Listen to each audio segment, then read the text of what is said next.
On the show today, Susan talks about fear of responsibility. I think that is that like a nudge at me. Uh, our symbol today is numbers. Actually, we'll do a few numbers. And as always, we interpret the dreams you sent in during the week and answer your questions.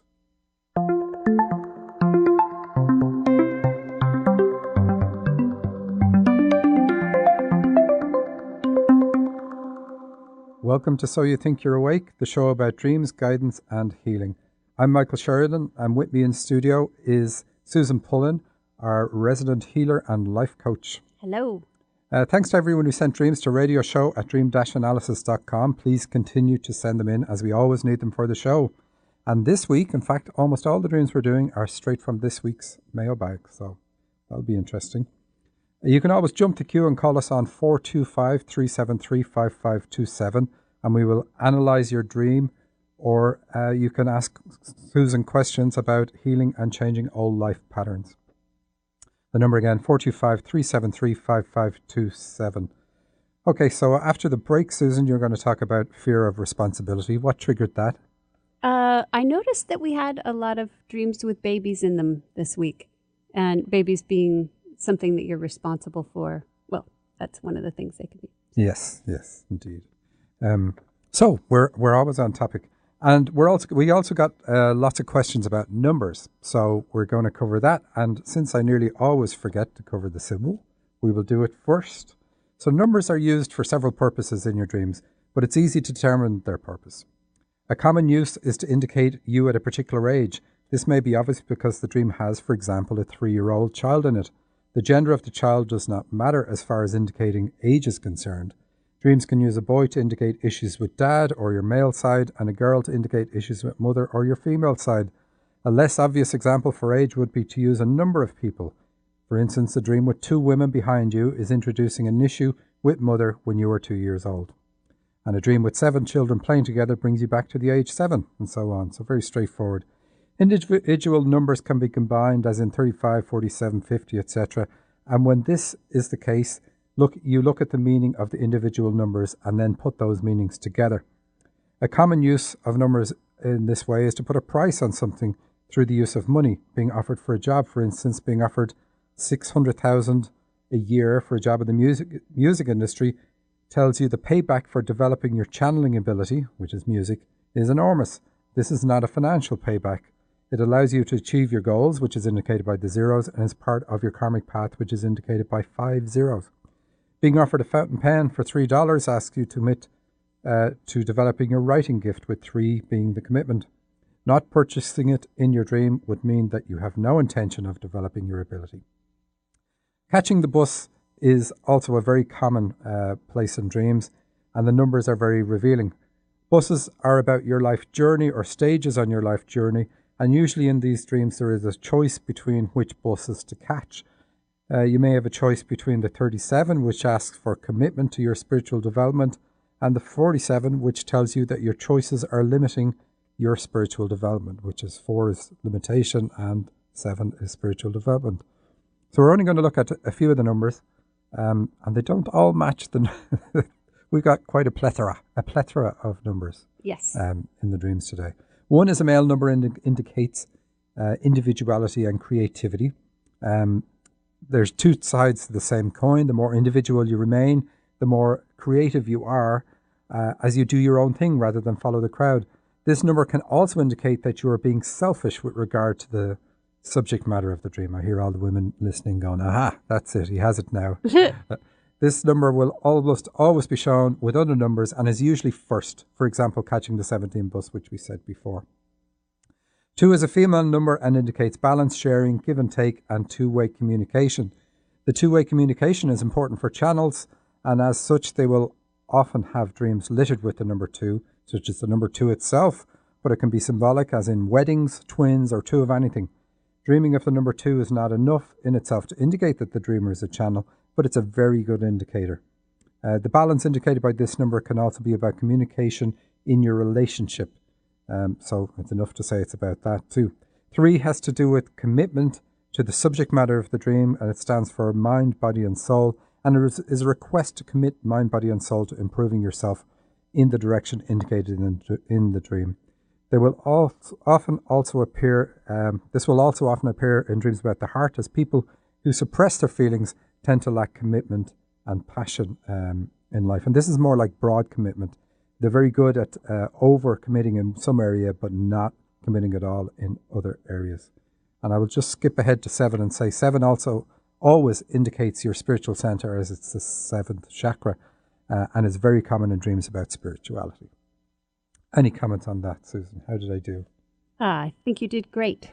She told me just before the show, stop before 4, because we can use 4 next week. So now you'll have to tune in next week to figure out what 4 is, unless somebody calls in with a dream with 4. 425-373-5527. What do those numbers mean? It means you can get your dream done right now. Okay, so the first one is from Arim. I'm not sure if I'm pronouncing that right. She says, I was standing in a queue. When I got to the front, there were 2 men facing me, and one of them said, your number is 1390. I don't remember much except that I then kept repeating 1390. So we're just looking at the dreams. Standing in the queue is going to be about elimination system, by the way. And 2 men facing you. Got to deal with something on your male side, issues with dad, most likely. But the numbers. 1 is about, so we put these together, 1390. It's asking you to commit, which is 3, to your individual goals, which is 1 is individual and 0 is goals. And the 9 tells us that this is your last necessary lifetime if you do this. So it's a very good set of numbers to get in your dream. Okay, so then we're just looking for ones with numbers. In my dream, I woke up to see the clock said 6:30. I realized it was late and I needed to wake my son up. I awoke from this dream to see the clock actually said 5:30. So, okay. So we look at the 6:30, not the real time. And 6 is really good in a dream. It says you, and this dreamer, in fact, Jenny, you've sent us in dreams before, and we see that you've got this offered to you all the time. 6 is moving beyond the 5 senses and saying you can move on to the dharmic path, also known as Christ consciousness, living in a state of grace, and by other terms. So anyway, it's asking you to commit to that, getting onto that path, because it's absolutely your choice. And let's see, one more dream with numbers. Do we have more after that? No. One more dream with numbers. I'm on a school bus with 3 friends of mine. I'm driving down University Avenue at the UW. This is here in Seattle. They have plans to go to a sporting event and need to catch the 271 bus. It is close to the time the bus will arrive, and they're concerned that they will miss it. So this is about the dreamer being concerned that she will miss her channeling path, which is the 2. And we know she's a channel from all the other dreams she sent in. So 2 is channeling, 7 is saying it's her spiritual path, and 1 is saying it's unique to her. So her way of channeling is the way she's got to do it, and her path is her path. So her spiritual path is individual. Don't copy someone else. Not that she does, but sometimes it's good to get the reassurance that it's okay for us to do something a little bit differently. What else do we get? As we get to North Campus Park, we see the 271 bus in front of us. Oh no, says one of my female friends. Don't worry, I say. I'll get you to the bus stop in time. But what will we do with the school bus, she asks. I'll take it with me and pick you up later, I reply. So the fact that you're going to take a school bus with you means that you are here to work with groups of people. You're a spiritual leader, and a school bus then is about learning, teaching, and so on, or bringing people to where they can be educated. So very good in a dream. We get to a stoplight, and my male friend who is driving the bus moves so I can drive. So that's really good. So it's saying, okay, you need to become more female, which is why a female friend pops up in the dream and says, how do we get the bus, etc., etc. So you getting into the driver's seat is really good. So this is you using your healing, your spiritual leadership ability to bring people on a group basis to where they need to go. We'll be done at 9 o'clock, my female friend says. So again, we have a 9. So again, this is your last lifetime. In fact, for this dreamer, I don't think that was an issue. She already knew that before coming in. But we can lose connection with why we're here, or with our own spiritual side while we're here, and forget that. So the 9 in this dream is just reminding her. And you say, I'll pick you up at 9 o'clock. I'll see you then. I drive the school bus to Magnuson Park, and I know there will be plenty of space to park it there. And I get out and go for a walk in the park. So I even know Magnuson Park, if I'm thinking of the right one. Is that the really big park or the really small? Big park, okay. Right on Lake Washington And you see lots and lots of teams, sports teams and stuff using that park. Okay. So, so this is a reminder, and you've had other dreams, you've sent them in, reminds you that you're here as part of a team. And you had a dream where you were looking at patterns in the ocean, if I remember correctly, and we did it on the show before. So it's reminding you you're part of a team. You don't have to take on everything all by yourself. So you can take off the cape and realize that your part in the whole thing is working with groups of people and your spiritual leadership thing and channeling in that context. Is the park in this dream also about... Female, the heart. Yeah. So when you say that the dream is telling the dreamer to be more female, do you want to expand on that a little bit? No. Because I'm sure there are a lot of women out there thinking, I don't know how to be any more female than this. It's like we all have male and female energy, and dreams, particular abilities like spiritual leadership works with an open and compassionate heart, which is all female energy. So it allows you to work with people in a non-judgmental way. That's what compassion is about, being non-judgmental and accepting people as they are and listening to them. As opposed to, no, I know the way it should be done. Before I even meet you, I know the way it should be done. Spiritual leadership is very, very different. You could be asked the same question by two different groups, since you work with groups, and you will answer it differently because the energy is different in each group. It's not that you will contradict yourself in any way, but you automatically and instinctively know how to tailor your answer so that it resonates with the person you're speaking with. So you allow them be where they are, and you allow that you know how to take them from where they are to where they need to be, but each person's going to be in a different place. Did I answer it? Yeah.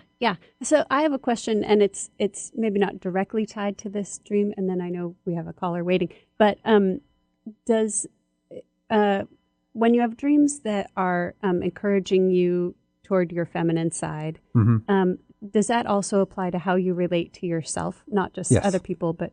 Yeah, we usually know it in relation to other people. So if we're very cold and icy, then it means we're not sharing our feelings. So if we have dreams about cold and ice, snow and things like that, we don't share our feelings, or we don't open up easily. So Magnuson Park is a very open park. Mm-hmm. You're sharing that park with other people. It's not like a small park.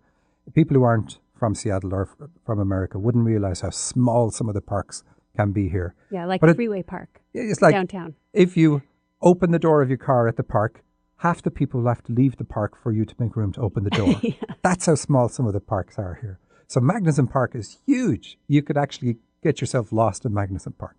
And you could be a while looking for the group that you went to meet there, which is the way most parks are around the world. So Magnuson Park is a really good one, and it shows her that she's got room to expand in this area. But most of us do, so it's not chastising the dreamer in any way. It's a very positive dream.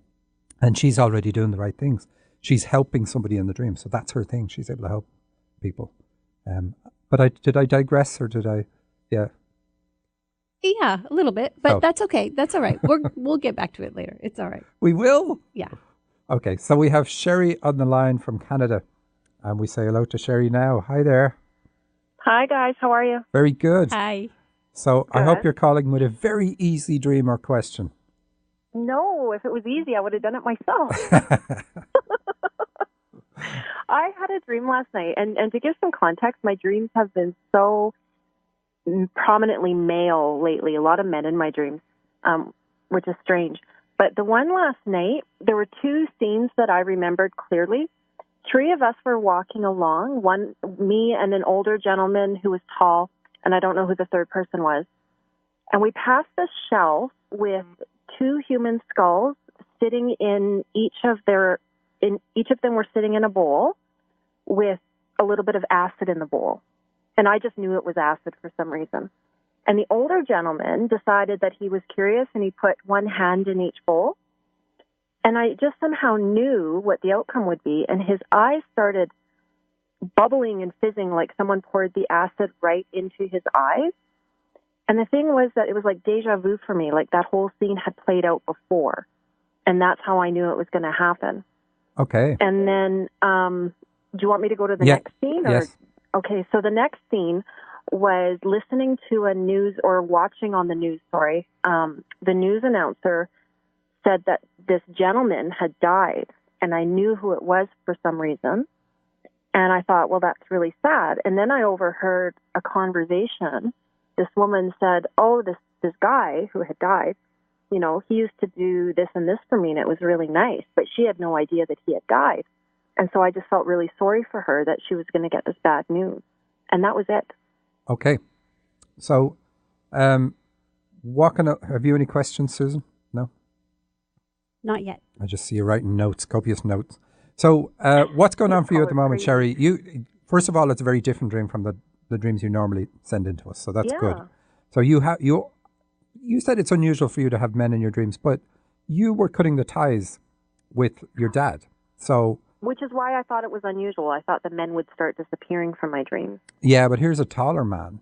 So that's usually tall men in dreams, depending on how he's dressed, but tall men in dreams are usually going to be guides, especially if you point out how tall they are. Like you're not short yourself. So for you to point out he's tall. And then the bowl with the acid is going to be this. So this dream is very different. It's, you don't know, like in the second part of your dream where there's a news commentator saying something went on and a man had died. Did you know a man who died in reality? No. Okay. And how about prophecy? Has that shown up in your dreams before? Yes. Okay. So that's one of the things in it. But the bowl with the skull and the guy putting his hand in it. Is it the tall man that put his hand in it? Yeah. Okay, so he's showing you that you have the gift of prophecy because you know what's going to happen and you have the sense of deja vu. So it's asking you to use it. But the bowl and the acid and the skull are actually reproductive symbols. So which keeps showing up for me. Oh, they do they? Yeah. So I don't know what's going on. The universe better not be telling me to get pregnant or anything. But why not? What's wrong with that? No. I've done my duty. I've raised 4. My youngest turns 18 in a few months. I will be celebrating harder than her. But it's not pointing out anything medically wrong with reproductive, right? It's just giving. You'd have to send me more. It's not a great dream, but it's not indicative of something that's going to happen. But it's telling you to use your prophetic ability to tune into your own body and see what's going on. What part of that is reproductive system? The bowl. The bowls, okay. But I've seen this before. I've seen those symbols before, even with a skull and crossbones at the end of the bowl. So what we would expect, because you had digestive system problems for a while.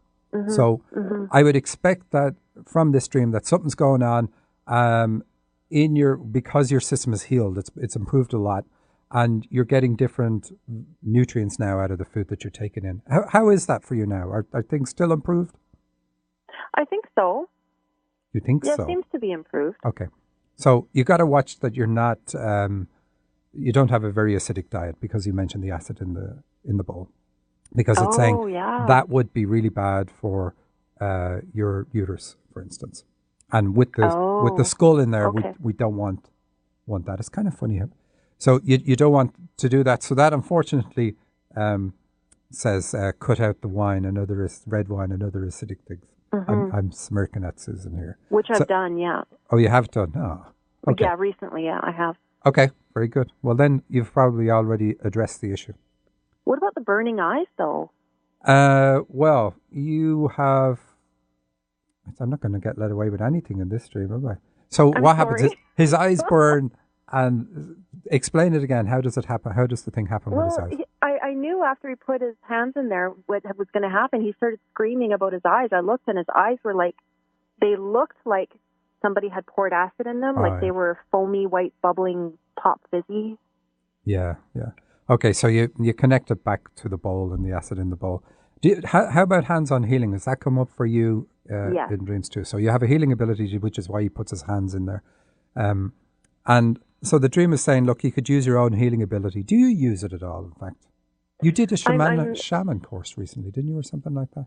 Well, no, I'm enrolled in a 2.5-year energetic healing course. Okay. So that's probably going to help you. And the eyes are going to be about... do you get anything else out of it, Susan? She's just nodding vigorously. I never get to talk to Susan. Yeah. Hi, Sherry. Hi. Yeah, no, I think that that's everything that I. It's quite a getting at. compact dream. The news commentator is quite good. It says that you actually have the ability when you channel, or maybe with the prophecy, to get the headlines for people. And that's kind of a bit like what I do. Susan, when people go to work with Susan, she goes into the nitty-gritty, small details of why things are the way they are and what needs to change. Whereas I go, did you know you're very cold and unfeeling? Next. I'm joking, but that's I kind of do the helicopter view from the dreams, but there's always a lot more. So I would quite often refer people on to counselors and coaches because that helps a person get in touch with what it is. But people do need to know, well, what direction? What do I need to be going about? And so you've got that ability is to tell people what they need to be going about. So I like the news commentator in your dream. Good. Thank you. I appreciate it very much. All right. Thanks for calling. Talk to you soon. Bye. Thanks, Sherry. So we're going to take a break now. I'm back with you with Susan.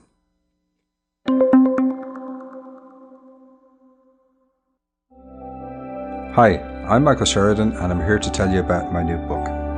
In 1990, I had a spontaneous awakening, and the veil between the physical world and the spirit world was lifted for me. I didn't believe in the spirit world, but that no longer mattered. I was looking at it. My new sight didn't give me answers, but it opened my mind enough to begin asking questions. It would ultimately lead me to discover that the spirit world is always involved in everything we do. My book reveals what I learned about the spirit world as I stumbled through my journey, and is titled My Journey to Awakening, and is now available on Amazon for Kindle and in paperback. My Journey to Awakening by Michael Sheridan. Hello, this is Heidi. How can I help you? You tell me. You're the psychic. That's not how it works. I am a medium. I connect to your spirit guides and loved ones and pass on their messages to you. So why did I call? Use the force, Heidi. Look, I can get answers to any questions you ask. That's not a problem. They can be about anything: relationships, career, children, finances, anything. Anything? Okay. What's my favorite color? Dave, your mom says you're being childish. For readings with Heidi, go to angelsontheline.com. How clear is your vision for your life?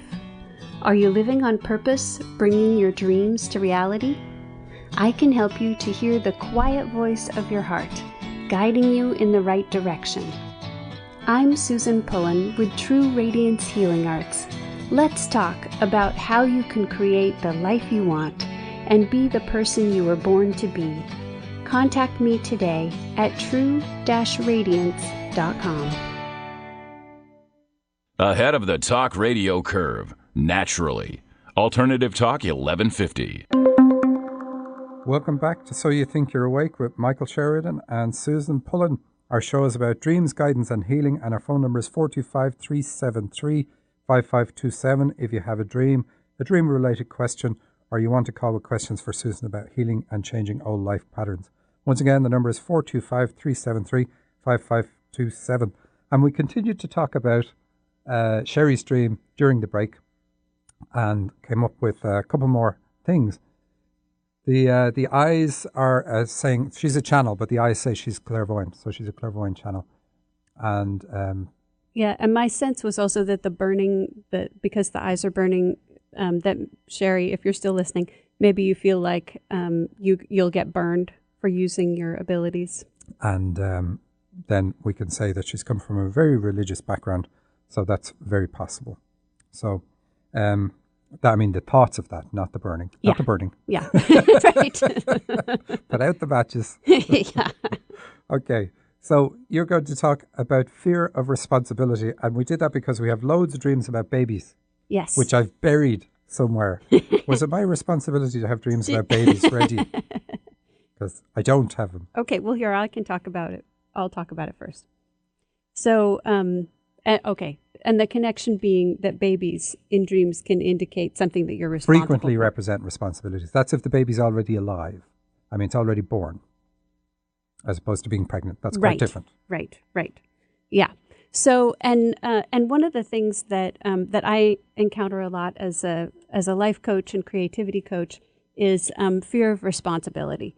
And so this sometimes looks like fear of success. And I know, like on a conscious level, it sounds weird to say, I'm afraid of being successful, but it's a real thing for people. It comes up a lot. And so the first thing I want you to hear is that it's fairly common. I can relate to that. It's like, oh, I'm going to start a show about dreams. I better get callers. And then, oh my God, what if I get callers and I can't do their dreams? Yes. You know, I used to it's do jewelry shows, and it would be like, oh no, I don't have enough jewelry. And then it would be like, oh no, what if what if nobody comes? It's like two, you know, they were mutually exclusive. But anyway, I found something to be afraid of. Found a dream.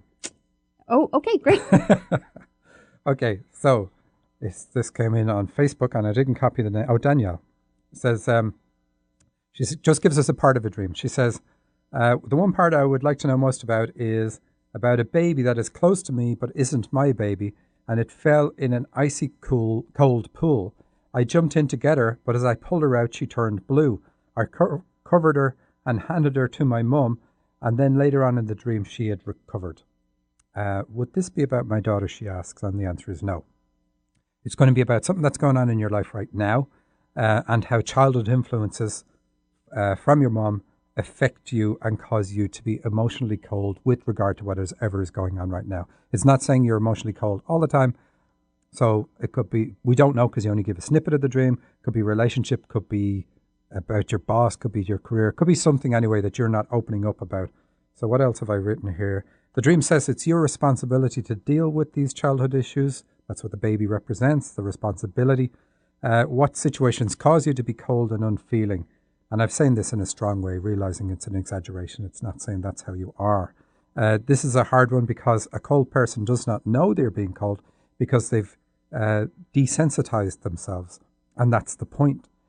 Not getting loved unconditionally in childhood is painful, so you numb yourself to the icy cold world. But then you become part of that same problem. And the dream is saying, look, you now need to take responsibility. It ends really well because the child recovers, so it's showing that's where you're heading. Whatever you're doing now is good, but it's not your mom's problem. I mean, that's what we tend to think when we look at issues initially and say, oh, my childhood was this way, and so therefore it's my parents' fault. Well, dreams say, no, it's not. It's not your mom's problem. It's your responsibility to now deal with the fact that you had these issues in your childhood. And so you've got to grow beyond them. And then growing beyond them, of course, is what the whole point of it all happening is. It's interesting to me how often we see this theme of there's a baby and it's not my baby. Yes. This just reinforces the point. Like, yeah, it is your baby. It is your responsibility. Yeah, absolutely. And that, it's it's a double-edged sword. When you hear it the first time and realize that we create our childhoods, we're responsible for what happens in our childhoods. Now, of course, people who've had traumatic childhoods are going to say, no, that's crazy. How can that possibly be? But when you work at it enough, you realize if you don't have the power, then you can't heal anything to do with that childhood. So you can't go back in time and change your mother. So you got to do something, or your father, or whoever it is. You've got to do something yourself now so that you are no longer affected by those issues. And that's the point. It's doing the work on ourselves, filling in the gap between who you are and who you need to be because of the traumas, because of the issues. All the work is done in the gap, and that's where growth happens. So do you have another baby dream, or shall I? I was happy enough finding one. Okay, yeah, no, I'm happy. All right. So if you feel like fear of responsibility is something that comes up for you, then one of the first things to do is to notice what you're saying to yourself about it, about this area of your life, or about what it would mean for you to be responsible for it or to be successful with it. Because oftentimes we have the idea that, like, if I'm successful with this, if I take ownership of this, then people will expect me to do it again or to do it from now on. People will expect me to do it well from now on. And that pressure can be very stifling for us, especially if that pressure comes from ourselves. And we had somebody sent a dream in before where she was looking after all the babies in a maternity ward. Oh. And that was where she takes on too much responsibility. She feels responsible for all the things. Yeah. And that's how some people pass their responsibility on. They have to do the job. And then Sandy finishes loading the dishwasher. Oh, I wasn't meant to say that. So noticing what your beliefs are, and oftentimes they kind of ride just below the surface of our conscious awareness. So one of the exercises I like to do with people is just to grab a piece of paper and give yourself 5 minutes. Just keep the pen moving and start with the sentence, being responsible means that blah, blah, blah. And just see what comes up for you, see what shows up on the page, because that can really help get at the underlying expectations that you have of yourself or that you feel like other people will have of you. You have loads of tricks for getting that out of people. I do. I have lots. So, and then asking yourself, is that really true? Is it really true that if I do this well, that I'll be expected to do well on this from now on, or I won't be allowed to make a mistake, or I'll be judged, or whatever it is. Is it always, though, fear of responsibility? Is it not sometimes the person is afraid to look at something? Oh, yeah. I mean, like with the dream that you just shared, yeah. I think that's a common thing, too. It's just that my theme for today was fear of responsibility. Okay. All right. But yeah, I think with babies, I'm sure that it is. Sometimes we don't feel like we can handle it. Okay. And that, I think, is the broader theme, right? We don't feel like we can handle it. Yes, yeah. I mean, babies are 24/7, so you're in it for the long haul. Yeah. And so the other thing that I encourage clients to do is to break things down into just small component parts, small manageable parts. If you get overwhelmed thinking about the scope of whatever it is you're thinking about undertaking, your project or I know people who do that. They think about all the things they have to do. Yeah, all as opposed the to steps all at once. Yeah. And it's very overwhelming, and that can be paralyzing. So it's kind of a discipline of attention, bringing yourself back to just the first sort of digestible, manageable, tiny piece that you can do right now.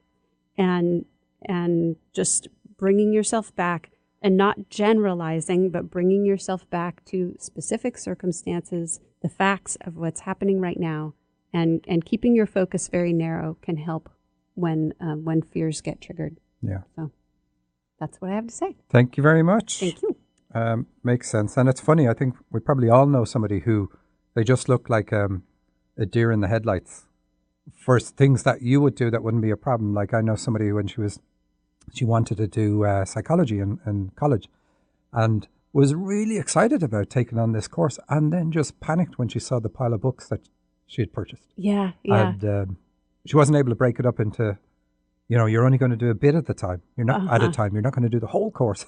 Yeah. And she dropped out because it was just overwhelming for her. And like only did a few weeks. Just kind of.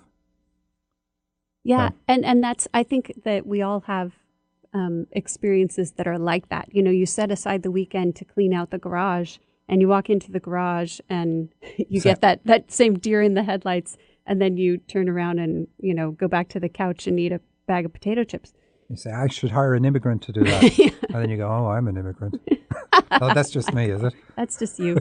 But when the amygdala gets triggered, that's the part of our brain that's always on the lookout for things that are different. The amygdala. Yes. And I've got to use that triggers in a sentence later today.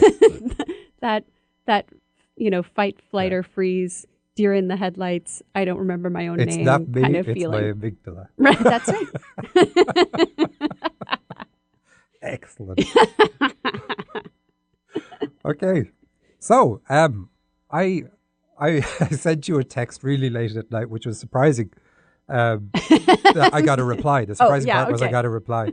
And I said, I figured out one of your dreams. And it was a dream you had given me about 3 years ago. Yeah, years ago. Maybe longer. Mm-hmm. And you said, oh, great. I'm just heading off to get you a fresh batch. Yes, a fresh batch of dreams. Okay. So it was where you were, you saw in your dream a bird caught in the power lines. Yes. And what gave me the answer to the dream, and it's so obvious. I mean, it's straight out of the symbols of in my own book, but too close to looking at them. So I got this other dream, and the dreamer says, I was caught up in Christmas lights and the power cables supplying them were connected to me. I tried to remove them, but they were live. I could see them running to the fuse board, 3 separate wires. I was trying to figure out how to remove them, but hadn't figured it out by the end of the dream. All I could do was prove to myself that the voltage was higher than the normal 12 volts and that the current was running through me. And so the interpretation of that is the dreamer was born to be a spiritual healer. Christmas is about birth and the lights, anything to do with lights. So he's afraid of being connected to these, to this fuse board, as you would in reality. But in the dream, because there's lights connected to it, it's saying it's actually a good thing. It's a positive thing for the dreamer. And the power then connected to the fuse board is saying that the power coursing through your body is your ability to do spiritual healing, hands-on healing. So, Susan, I can tell you 3.5 years too late, you're a healer. You should probably do that. Yeah. Or do you already do it it's now? a good thing I'm doing that now. Yeah. Anyway, yeah, that's funny. You're funny. So I just wanted to point out the 3 in that dream that Commitment. you just... Yeah, just because we were on the number theme. theme. You. Yeah. See, somebody stays awake. I deliberately skipped that. 3 is saying commit to developing the ability. And the dreamer says in his PS that when he woke up the following day, his hands were hot. Aha! Excellent. Cool. That's what you expect. Yep. So use that. Go find a sick dog or something. Oh, Susan's aunt. Her dementia. My aunt, yeah. That was in your blog. Yes, my aunt with Alzheimer's disease. And if we see you posting it again, we know it's catching. So we're going to take a break and we will be back with you in a moment. How clear is your vision for your life? Are you living on purpose, bringing your dreams to reality? I can help you to hear the quiet voice of your heart, guiding you in the right direction. I'm Susan Pullen with True Radiance Healing Arts. Let's talk about how you can create the life you want and be the person you were born to be. Contact me today at true-radiance.com.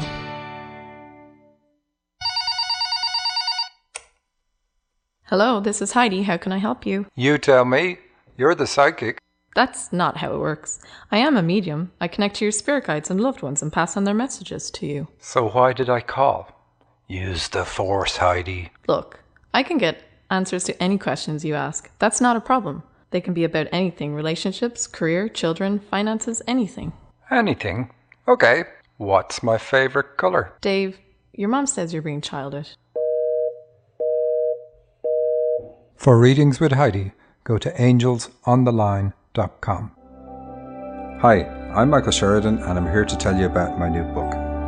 In 1990, I had a spontaneous awakening and the veil between the physical world and the spirit world was lifted for me. I didn't believe in the spirit world, but that no longer mattered. I was looking at it. My new site didn't give me answers, but it opened my mind enough to begin asking questions. It would ultimately lead me to discover that the spirit world is always involved in everything we do. My book reveals what I learned about the spirit world as I stumbled through my journey, and is titled My Journey to Awakening, and is now available on Amazon for Kindle and in paperback. My Journey to Awakening by Michael Sheridan. Write it down, shout it loud. Alternative Talk 1150 AM. Now, wasn't that fun? Welcome back to So You Think You're Awake, the show about dreams, guidance and healing. I'm Michael Sheridan, and with me in studio is Susan Pullen. And once again, our phone number is 425-373-5527 if you have a dream-related question, or you have questions for Susan about healing and changing old patterns in your life. So, Susan, you're also responsible for me finding a plethora of posts on Facebook. That were hidden from you? Twice. Yes, they were hidden from me because I didn't realize. Scroll down the page a lot and click on the left. Oh. Visitor posts. So I thought, oh, that's cool. We have a post there. And then I realized, oh my gosh, there's loads of these posts. So I've replied to some, which is interesting. I noticed when you reply to somebody on Facebook, they reply straight away, which means people aren't working. They're on Facebook at work, whereas emails take time. Anyway, here's one of them. She says, I've been having the same dream about my husband since he passed away 2 years ago.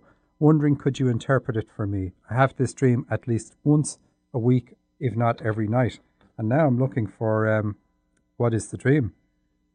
She says, okay, yeah, I'm searching for him. I thought I had that piece, so this is much further down. I'm always searching for my husband, looking everywhere for him. And when I do find him, I say, where have you been? You haven't been around for so long and you haven't seen me or the kids in ages. Then he tells me he's dead. And I wake up sobbing. Thank you. And this dream shows just how much you miss your husband and that you still haven't gotten over the loss. Now, anybody could say that and it would just make sense. It is typical to dream of deceased loved ones like this, but not for so long. However, it also shows something very important. You do find him and he talks to you in the present tense with actual facts, like that he's saying that he's dead. And this is very important. This means you are meeting him regularly on the astral plane. This is a midway point between the physical world and the spirit world. We can go there and so can spirits. Indeed, we do it unconsciously every night because this is where our dreams also take place. Anyway, you're meeting him there and probably overjoyed with seeing each other, but your grief on the physical plane is overpowering your ability to remember anything else about your encounter. You still have the happy times there, just the memory of them is lost. Most people cannot remember anything about their nightly journeys there, so the fact that you can shows that you have a strong mind. You'd be good at influencing others, working in sales and marketing, for instance. Tell yourself when going to sleep that you're going to have a dream about your husband and that you will not feel grief after it, and you should remember more. The encounter with him will be more joyous. He may even say something about the kids and that is new since he passed to show that he is still around all of you. And that's it. I said a few more things to her, but that's okay. And let's see, what else have we got? We have from Kalani. In my dream, I should say, first of all, I forgot to mention that I read and thoroughly enjoyed your book. Woo! Great plug. Found it really inspiring and fun and educational and just all around fascinating to read all that you've done. It is fascinating. When you condense it into a book you can read in a few hours. Anyway, you say, in my dream, it was a beautiful, clear, sunny, warm day and I was on a dock that led out just a little ways into the shallow, clear, but somewhat dark water. I was at the end of the dock, bending down as 3 orca whales swam up to the dock. I remember thinking that the water was too shallow, and in fact, they were not completely submerged, and one actually came up to kiss me on the cheek, which pleased me to no end. It was a really lovely dream.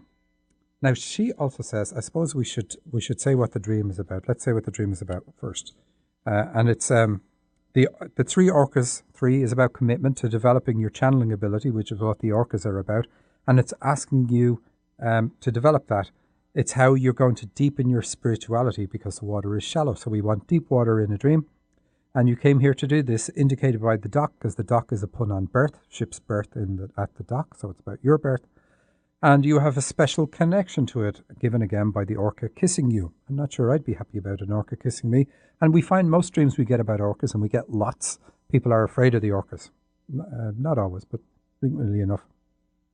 The whales not being fully submerged shows you haven't fully immersed yourself onto this path, but you will. It's guaranteed. Now, you say orcas can be about channeling, and I will add, orcas are always about channeling. I've never seen them about anything else. It's guaranteed you have that ability. Now, you said, I looked up orca whales on your website and read that they could indicate channeling. So that's a bit, I've done this a bit out of order now because I wanted to do what the dream meant. And then you're asking, and you say that it doesn't sound fun at all, talking to dead people. You say, I just love you and Heidi and Susan, and the fact that you have this highly entertaining and educational radio program is such a treat. It is. Thank you very much. Thank you, Now, Kalani. you say a lot more, and I'm trying to flip between different emails, because you also said, and I'm not going to read that out, but you said that you were thinking that because you read the book and looked up things and read dictionaries, that then you were going to have dreams that maybe were because you read those symbols. And what I would say is that it's quite the reverse. When you put yourself in touch with an accurate method of analysis, your dreams will become more clear and more to the point. The method I use, and in particular the meaning of symbols, is what your dreams naturally use if you've never read anything about dream analysis. If I get dreams from someone who's never read any books or looked up a dictionary, then they're then they're the easiest to interpret. On the other hand, if a person has read and now ascribes particular meanings to symbols based on what they have read, their dreams are trickier because over time they can grow a personal association with the symbols and it can take on that new meaning. They will then have a mix of standard meanings, universal archetypes, and non-standard. And that's what makes them harder to interpret, but not impossible. I've analysed thousands and thousands of dreams from people all over the world in my 25-year career, many of whom do not speak English as their first language, and it's a general rule that we all use the same symbols, and that makes sense since we're all part of the same race. I've seen on many occasions people who have several years of studying dreams analysis have their symbols reset to the standard meaning once they do my course. For most of us, regardless of how much we study other methods, the meaning of symbols in our dreams, always remain true to their normal usage. So, did you want to say anything on that, Susan? Just that I found that my dreams got clearer after I did your studied with you and read your book and everything. And you've done many years of dream analysis, and you always hide it. I'm always saying to you, speak on the show. So we have callers on the line, and we need Sarah to come in and let us speak to Jean. Lisa. Hello, Lisa. Hi there. So it doesn't say whether you have a question or a dream. I have a dream. It was last night, and it has some numbers in it. Okay, very good. Okay. So I bought a farmhouse, and when you walk in, there's 2 sets of huge windows. So double windows right beside each other, 2 rooms. And and very bright. And that's it? No, there's more. Okay, well, that's almost enough. So what else have you got? What else have you got? Yeah, and then right behind that room, adjacent, is my massage room. That's what I do. I do massage. But then there was a robber. Somebody broke in, and they broke out on each set the lower left window. Aha, okay. Uh-huh. And then we found out, we knew it was a man named Tony, and I don't know Tony, but my girlfriend knew Tony, and she said, I can't confront Tony because I owe him $3,000. Okay, I love your numbers. Okay. So so you're a massage therapist. Did you also know you have you have a strong intuition, that you get senses about people? Absolutely, and I use that. Yeah, I do intuitive work too. I do astrology and tarot readings. Okay, so that's what the 2 huge windows are. But you can even go further with your strong intuition. You can channel, but it comes to you as a feeling, just like your intuition. Did you know that too? I do know that. Uh-huh. Okay, so what are we telling you, Eddie? We're not telling you anything. Okay, so Tony represents a new idea that wants you to break away from what you're comfortable with and do something a little bit different. He's not actually bad in your dream. Okay. And the reason he's not bad is because he's a friend of yours knows. And then the feeling like you owe him, or she owes him the 3,000. Yeah. So it's saying, look, we want you to commit to breaking out of your comfort zone. And maybe you already know what this is, but it's going to involve using your intuition in a stronger way, your channeling in a stronger way. And and that would be cool. It's all good, but it just has that sense of, I have a little bit of a conflict with that idea. And that's why the man in this dream represents this idea, an intruding thought, you could say, but you're not really comfortable with it. You want to purge it, but it's all okay. It's all good. And you probably already knew this. So. Yeah, I did. And so my dreams keep saying this. And so there's a little bit more. There's a red rotary phone on the floor. Okay, well, now we definitely have your channeling ability. So, so this is good. Is there more? Yeah, there's a little bit more. Okay, go ahead. So then I realized my farmhouse is overlooking the ferry terminal where cars park, and there's a car on fire, and a woman puts it out with an extinguisher. And then the ferry boat is on fire, and that fire is put out also. Okay. So the ferry boat can be about a stage in your life journey, or it can be about the start of your life journey. Which way was the ferry heading? Away or coming towards you? Away. Do you work with people who are terminally ill? I work with older people, yes. Okay. So not terminally ill. Yeah. So the dream is saying you have a special ability, and you're able to do this with fun, which is what the red is about. You're able to help heal their emotional trauma about the idea of passing. Got it. Okay. Do you do that with people? I'm in love with head. you. You're so in touch. I said, I'm in love with you. You're so in touch with what your abilities are, and you're using them. It's fantastic. Well, I am, but I've sent you so many dreams, Michael, where I'm a channel, but then there's some other stuff, and you've read a lot of my dreams. Oh, have I? Okay. Yeah, where I'm in my head, or I had to go up a step last week, and so I am. So I don't know what that thing is that I need to push through to go to the next level. That's where I'm you're already familiar with your abilities. Are you using them when? Yes. Like I knew one lady in Ireland. Her name was Rose, and she was absolutely fantastic. And she did spiritual healings, kind of like massage in a way, the way she did it, and she channeled while she was healing. And it seems like such a strange mix, but people always came to her. She was busy all the time because you got a 2-for-1. You would actually think, no, they don't go together, healing and channeling, but she made it work and it was really, really good. So I kind of cut you off. Do you use your channeling ability in your career? I do sporadically, yes. Sporadically. So maybe it's just go beyond the sporadic, because remember the windows were the first thing when you came in the door and they were huge. Yeah. So the dream is pushing you there. That's your first calling, is to use your intuition, get in touch with your higher self. That's really a good one all around, because getting in touch with our higher self really puts us in touch with who we are. And, ultimately everything's going to go there. So the fact that you're getting it all through feeling is good. And I'm looking at the time, so I'm speeding up. But the phone says you also get messages through telepathy. It's kind of like thoughts are impressed on your mind.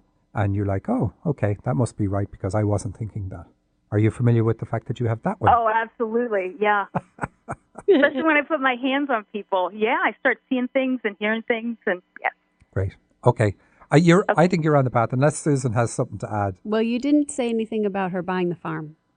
Yeah. She said, I bought a farmhouse. Yes. Well, that's the fact that you're exploring a new house and everything and all that is good. And we're going to leave it at that, and we're going to move quickly to Jean. But thanks for your call. Thanks, Lisa. So we have Jean on the phone. Hi, Jean. You have a recurring dream. Yes, I do. It comes in many different forms. Thanks for taking my call. I'm always driving up a hill, sometimes in a car I've never driven and don't know of, sometimes in my family big red van that I drive, and sometimes one time in my husband's truck, which I've had to drive lately because we lost one of our cars. So, and every single car is going up this hill, and it starts backing down backwards. Okay. And I'm hitting the brake, backing down, but I want to go up. And so I know you said going backwards isn't very good, so I didn't want you to sugarcoat. Neither is hitting the brake. But I have plenty of dreams where I'm trying to hit the brake because the car would stop and all that sort of stuff. So it's okay to have these dreams. Just because I say it's not good, it's not like a panic thing. So so what's going on in your life right now that is where you feel like you're going uphill in the pursuit of a particular goal? Well, I would like to do my healing and intuitive career, and finances have gotten in the way a number of times, and work-life balance when I'm trying to finance moving into that realm. It's not a different story than a lot of people. Okay, so, but that's it. So it's the finances. So really the way you got to look at it is the finances are causing you, and the truck, that fits in. It's all male. So trying to hit the brake and stop going up the hill. I mean, really, you want to get over there. I know you're hitting the brake because you're going backwards, but your fear is the finances. So it's saying you got to drop that fear. You got to focus on your goal and really push yourself and allow that you're going to move forward, even if it's an uphill struggle. It's easy to say that, and I can relate to this too myself. It's easy to say it, whereas doing it in practice is quite different. So find something else that you can focus on rather than the issue with the finances. Focus on something that's positive, that you will then say, okay, anytime I catch myself thinking about finances, I'm going to switch over to think about this positive thing, and then you're going to take away the thing that applies the brakes. Okay, can I tell you one other end of the dream real quick? The last time I had it, I went a different way. I'd allowed myself to back down the hill, and then I took a different way, which was more straightforward and less.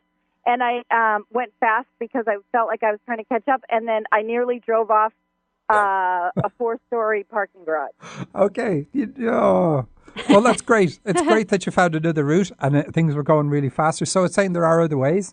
So maybe you should look at other ways. Maybe not end your career, not try preload the finances up front. So there'll be another way of doing it. Maybe your partner supporting you and getting the finances that way. I don't know, and we don't have time to get into that, unfortunately, now. But the 4-story building saying you have choices. You have lots of choices, so that's really good. But 4 is to do with limitations. Susan wouldn't let me do 4 today. Because I want to talk about it next week. So I hope you'll listen again. And the parking garage probably plays into that's that all your same choices, thing. yeah. All right. So, but the parking garage is good, saying you've lots of ways to do this. So how much time have we got? 1 minute. Okay, I thought we were out. So that's great. Thanks for your call, Jean. Thank you. Thanks, Jean. So we're going to leave it at that for this week. We have, we want to say thank you to Sarah, our producer and engineer this week. Erica's on holidays. Remember to look up our archives on dream-analysis.com. All our previous shows are there. And send your dreams to radioshow@dream-analysis.com. Am I forgetting anything else? Have you anything else coming up, Susan? No, but I'll put a post about fear of responsibility on my blog, which is true-radiance.com. Okay. Thank you to everybody. And thank you, Susan. Thanks for listening. You had a quote. I don't have it. Oh, I do. Even if you're on the right track, you'll get run over if you just sit there. It's from Will Rogers. Very good. Thank you very much. See you next week.